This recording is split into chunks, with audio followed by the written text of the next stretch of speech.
यह रोचक कथा प्राचीन काल के उस समय की है जब त्रेता युग का आरंभ ही नहीं हुआ था।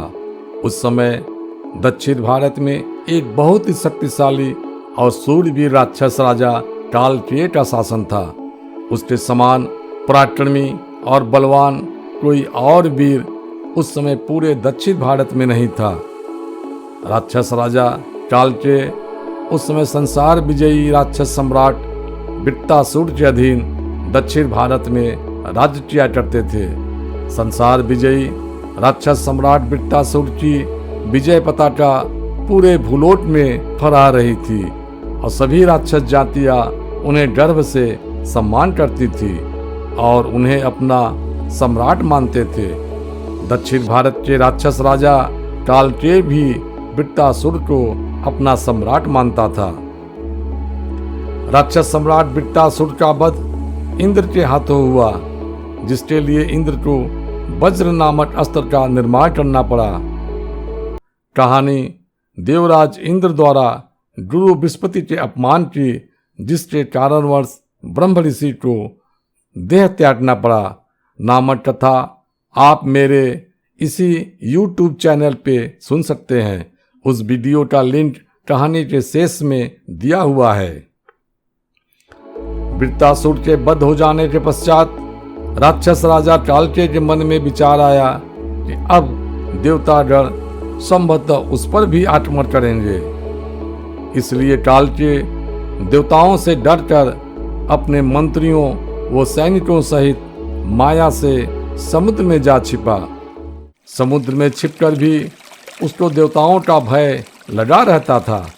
अतः कालकेय ने सोचा कि ऐसे संकट के समय हम लोगों की रक्षा और हमारे लिए उचित मार्गदर्शन केवल राक्षसों के कुल गुरु शुक्राचार्य ही कर सकते हैं। यह सोचकर कालकेय अपने मंत्रियों सहित रात्रि के समय समुद्र से निकलकर राक्षस गुरु शुक्राचार्य के पास गया।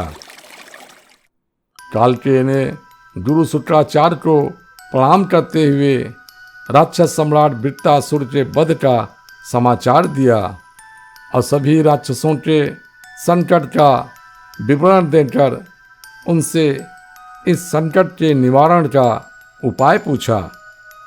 गुरु शुक्राचार्य ने कहा, हे वत्स कालकेय, देवतागण केवल साधुओं मुनियों के हवन से प्राप्त हविष्य से ही शक्तिशाली होते हैं। यदि तुम इन हवनों को रोक सको तो देवतागण निर्बल हो जाएंगे और तुम उन्हें आसानी से पराजित कर सकोगे। गुरु शुक्राचार्य की बात सुनकर कालकेय बहुत ही प्रसन्न हुआ और गुरु शुक्राचार्य को प्रणाम कर आनंद के साथ समुद्र में लौट गया। समुद्र में आकर उसने अपने मंत्रियों से इस विषय पर विचार किया और यह निष्कर्ष निकाला कि हम सब रात्रि में समुद्र से बाहर निकलकर साधुओं और मुनियों की हत्या कर देंगे, जिससे हवन करने वाला ही कोई न बचे। इसके पश्चात कालकेय प्रतिदिन रात्रि के समय अपने साथियों सहित समुद्र से बाहर निकलकर साधुओं और मुनियों की हत्या कर देता और तत्पश्चात सूर्य निकलने के पूर्व ही माया से फिर समुद्र में जाकर छुप जाता। कालकेय के इस कार्य से चारों तरफ हाहाकार मच गया और साधु और मुनिगण अपने प्राण बचाने के लिए हवन आदि छोड़ करके इधर उधर भागने लगे। देवतागणों ने जब साधुओं और मुनियों का हाहाकार सुना तो वे अत्यंत विचलित हुए और इसका मूल कारण समझने के पश्चात कालकेय को उसके साथियों सहित मारने की योजना बनाई, किंतु उनकी सभी योजना निष्फल होती गई, क्योंकि जब भी देवतागण अपनी सेना को लेकर कालकेय पर आक्रमण करने पहुंचते, कालकेय अपने साथियों सहित समुद्र में जा छिपता और देवतागण उदास होकर समुद्र किनारे खड़े रहते। देवतागणों ने कई बार समुद्र से प्रार्थना की वो टालचे और उसके साथियों को समुद्र में छुपने की अनुमति न दे, परंतु समुद्र ने उनकी प्रार्थना हर बार अनसुनी कर दी। लाचार देवतागण सोचने लगे कि अब कालके से कैसे निवारण पाया जाए। उस समय महर्षि अगस्त्य दक्षिण भारत में ही आश्रम बना के निवास करते थे। महर्षि अगस्त्य का आगमन दक्षिण भारत में क्यों हुआ, इसकी जानकारी मैंने इसी YouTube चैनल पे विस्तार से विंध्याचल की गुरु भक्ति नामक कथा में दिया है, जिसका लिंक आप इस वीडियो के अंत में देख सकते हैं।